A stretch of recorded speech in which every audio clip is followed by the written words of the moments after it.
আজকের রায়ের ফলে আবার তত্ত্বাবধায়ক ব্যবস্থা ফিরে এসেছে। আজকে আপনারা জানেন যে আজকের দিনটি সারা বাংলাদেশের মানুষের জন্য মনে হয় যে একটা ঈদের দিন। এই ঈদের দিন এই কারণে যে 13 অ্যামেন্ডমেন্টটিকে একজন বিচারপতি রাজনৈতিক উদ্দেশ্য প্রণোদিতভাবে তিনি এই রায়টি দিয়েছেন এবং সেই রায়টি ছিল একটি সরকারের উদ্দেশ্যকে বাস্তবায়ন করার জন্য। এই সরকার গণতন্ত্রকে ধ্বংস করেছে, সেই সরকার এই রায়ের উপরে ভিত্তি করে সংবিধান সংশোধন করে ফেলেছিলেন। 1996 সনে বিএনপি সরকার বেগম খালেদা জিয়া যে তত্ত্বাবধায়ক সরকার ব্যবস্থা প্রবর্তন করেছিলেন, সেই তত্ত্বাবধায়ক সরকার ব্যবস্থা তিনি বাতিল করেছিলেন এবং এমনভাবে বাতিল করেছেন যে তিনি সরকার যেভাবে অ্যামেন্ডমেন্ট করেছেন তার রিটায়ারমেন্টের পরে তিনি সেইভাবেই তিনি সেটা বাতিল করেছেন।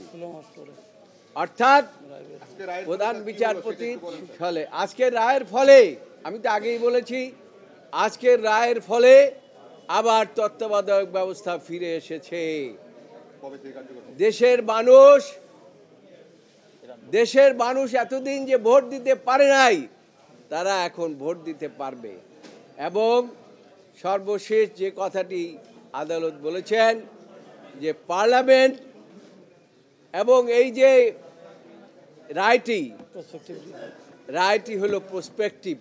আমি আগেও বলেছি, আমরা আবেদন করেছিলাম যে আপিল এবং রিভিউটি মাননীয় আদালত আপনারা প্রসপেক্টিভ হইতে আপনারা এই বিষয়ে বলবেন এবং আইনের ব্যাখ্যাও আমরা সেই জন্য দিয়েছিলাম এবং সেই পরিপ্রেক্ষিতেই আজকে আদালত উঠেই আপনারা আমাদের যত আর্গুমেন্ট সেই সম্বন্ধে বলেছেন যে আপনারা যে সমস্ত আর্গুমেন্ট করেছেন সেগুলো আমরা বিচার বিশ্লেষণে নিয়েছি।